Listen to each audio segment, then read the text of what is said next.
sound like that, or but I did see some cool performances during my off time that were inspiring as a performer, like Alice Glass. Okay. I saw her play, and it reminded me of how spectacular live performance can be. Yeah. Have you ever seen that girl play in Crystal Castles?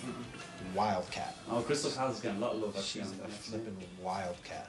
Just like a weird, sexy monster out there. Through a recommendation right there, yeah.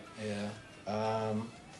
But yeah, I mean, life influences, music influences, movies influence, relationships influence. But as a band, I think it's more about the energy that we create when we show up to work in the morning and get in a room together and just start playing. I mean, that's my perspective.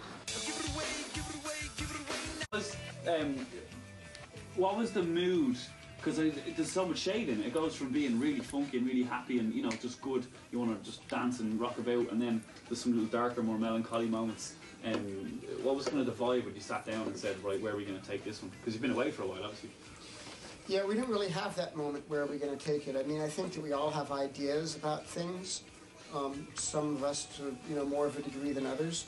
But you know, making music is a really dynamic thing, you know, and we made the music over about, you know, we wrote for about a year. Yeah. And, you know, during those years, you have your melancholy moments and you have your joyous moments. And the writing process was a lot different than it had been in the past for a variety of reasons. You know, one, you know, the big one being that John Frusciante no longer being in the band and Josh taking his place, and Josh being a very different type of musician than John. Yeah.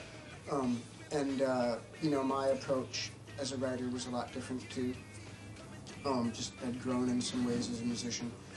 And so because of that, you know, and Anthony, I think really lyrically taking a different tack on his writing, his words. I mean, clearly he's still Anthony, but he tackled some you know, a lot of issues about life and death and betrayal and serious things, you know, and I feel like it's a really emotional, heartfelt record, and you know, and we also like party our balls off rocking this shit, you know, so you can feel it. I hope. I said already, I think for me that is the standout track for me, you know, amongst other brilliant tracks, but that really hit me there. I thought it was fantastic. A lot of people love track 4, which I don't think they had a name for yesterday. Look around. Look around. Yeah. A lot of people, oh, track 4, that needs to be a single, that's unreal. And that was also brilliant. But what, Brendan, what's the story behind that one? The story is it's written about a beloved friend who died on the very first day of us starting our new band. Okay. The timing was just insane and sad and perfect and tragic and wonderful all at the same time. A gentleman who came to Hollywood from Scotland in the 70s and really kind of created a space for punk rock to exist in a club called The Mask on Hollywood Boulevard, at a time when Hollywood Boulevard was a very sort of derelict and unpopulated part of the city. It had kind of gone to waste. And he had this basement club, and that was where all of LA's first punk rock bands kind of got their start. And he continued to be a giver of love and music and a helper to artists along the way. And he gave Flea and I one of our first breaks when he was booking a club called the Club Lingerie. And Flea and I marched in there with our demo tape. We played it for him. We danced about. We said, please give us a show. He said, you got it. You're going to open up for the Bad Brains next week, which was a huge gig. Yeah. And for us. And later he just maintained his friendship with us and was writing a book for us at the time of his death. Yeah. So we've been seeing a lot of him and working on the oral and visual history of our band. And on my first day of going to meet Josh to write music together, I got a text that he had died of a massive brain stroke type thing on his 60th birthday. So One of the first pieces of music that was born from that jam was an ode to Brendan, but we didn't really think, oh, let's write a song for Brendan. It was just sort of in the air, and we didn't even know if we were going to end up keeping that song, but its melody and its emotion sort of survived the process of a year's worth of writing, and somewhere along the way we decided to finish it, and when we recorded it, it really kind of rose to the top as one of the stronger tracks on the record. People need to hear it. It's fantastic. It's long. It's not a short song. No, but it's all good. So here's hoping. Police Station. Drift within your eyes said nothing short of love for pay. Empty shield of loneliness, now dusted with decay. Are all these songs, are they all about people, or are they about themes? You've kind of immortalised a lot of people and your experiences and your relationships in songs. Yeah, that song's actually about Josh. People, I just people shaded themes. Times were tough. Chilli's, Gotta make money any way you can. Empty shell of loveliness? Yes. Oh, loveliness, they say loneliness. Empty shell of loveliness. Loveliness. Is your empty shell of loveliness? I'm slowly being filled up. How's your empty shell? Yeah, I don't know. Yes, it's a story. It's a story.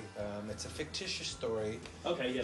Based on truth and real life experiences and people that I've met along the way. But I won't say that that's one particular person. It's more an embodiment of people that I've related to along the way. And very much inspired again by the music which preceded the lyric. Yeah. That's something that Flea marched into rehearsal with. The chords, yeah? Yeah. Yeah.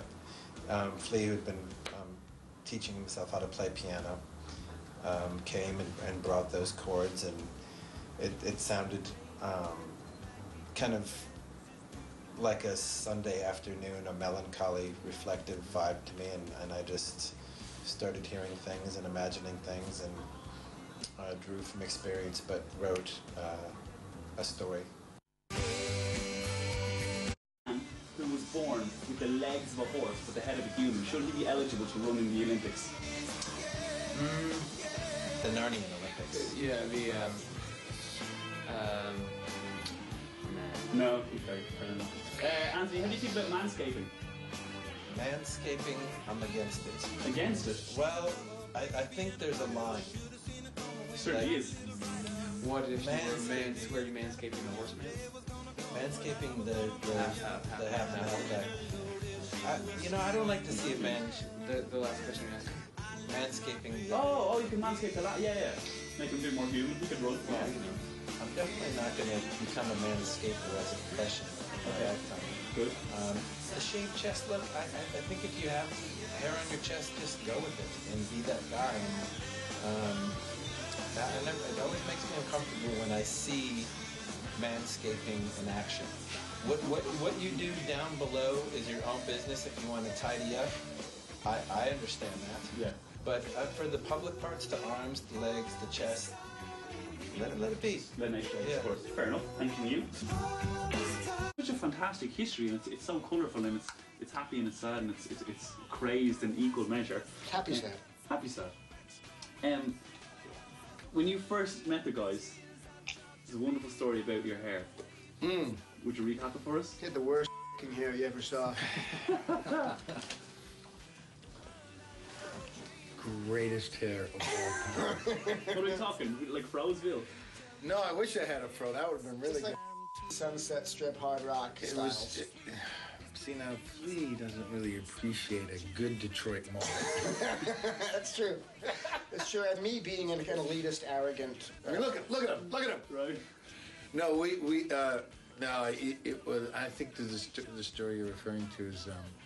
I think that they called it. I remember them. I don't remember who it was. Flea or Anthony left a message saying, "Okay, you can be in the band, but we got to remember at the time it was all about haircuts and tattoos, and to me that was my perception of as far as the aesthetic look of the band, and I looked nothing like that. So they were a little concerned I was going to fit into the looks. It's like, hey, you got to shave your head if you're going to be in the band. And I was like, that, I'm not shaving my head for the band. So they showed up and they never shaved his head. Grew up in kind of the Chili Peppers started in the underground punk rock scene, which was very arty and very you know, it had a lot like big gay part of the gay community and part of a very you know, underground like real unconventional, going against convention. Yeah. And we were really against like all the hard rock, metal, long hair, Poison, Sunset Strip, Motley Crue type of bands. It was really two different camps, and so when Chad showed up, he had like a bandana and like a jacket, Metallica shirt or something. Yeah, we were just like, oh, this guy. No, this guy's gonna be a real. Yeah. Then he came in and just played the drums like an animal, and he really elevated the rhythm of our band to a really intense place. You know, when Chad joined the band, you know, we had really great drummers before, and I feel really fortunate in my life to have played with a series of excellent drummers. But Chad brought an element that really did something to our band that made it grow in a great direction. So you initially skeptical then when you saw him walking in? Oh, totally. I was like, nope, next.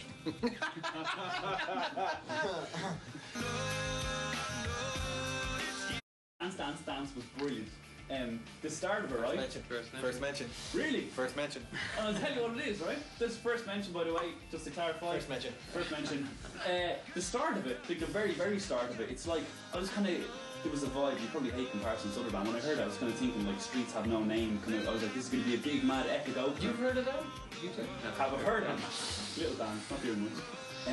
But then, and then this real funky bass kicks in this beat, and it just turns into this big, epic, kind of feel-good vibe, and that's what I was saying about the shade of the album. It's just so, it bounces along so easily from kind of melancholy and down to funky to this. Just made me want to groove. You know, what an ending. I like it. Is that your jam? What? Did you fight for that one? Or was that Flea Fight? I think it was. I don't know. There was definitely one of mine. Okay. Yeah. Why? Yeah, I think that was a sort of later decision, not too long ago, finishing the record with it. Okay. I think when that was suggested, everyone sort of that seemed, rather than your typical mournful send off, it was just like a real positive sort of smile as you go. Fantastic. If you had to pick one track that resonates with you for a particular reason, is there one you could jump on? I particularly love the last song called Dance, Dance, Dance. Yeah, I like it because one thing is I just love to dance. I'm a dancing fool. And I really like that, I love the rhythm of it, and I love the fact that it's a dance song, but it has a real haunting melancholy to it at the same time. And it's just very soothing to me. When I hear it, it makes me feel really warm. And from the very beginning, when we first started playing it, it started with a beat that Chad was playing, which was a really nice drum beat. And it just ended up being what it is. I really like that. And it was one of the later songs that we came up with, and Mauro Rufosco, who played percussion on it, really put a great counter to Chad's beat and made the rhythm really special. And I love it. I love the way Josh sings and his background vocals in the chorus. I love Anthony's sentiment and heartfelt feeling on it. I just love the way it moves. I love that one. And apparently we gave it the first mention as a standout track for your place. We were happy with that. Oh, really? I'm surprised because it's that's one that was kind of on the fence of making the record. Never by me, but it was a fence. Of all that we kind of we wrote a load of songs. We wrote like 70 songs or something. And, there was a lot got cut. A lot of good stuff got cut, and that was nearly one of them. Yeah, it was I championed it. And wordly so. Chad? Today I'm a fan of the song called Ethiopia. Oh yeah, that was mentioned right for the boys. And I just think it's my favorite part of Ethiopia is where Flea goes, "We're rolling." Starts with bass. It's a stone jam. It's a stone cold groove. And actually, that song was born of Josh and I went to Ethiopia this year and spent a couple of weeks in Addis Ababa and Harar and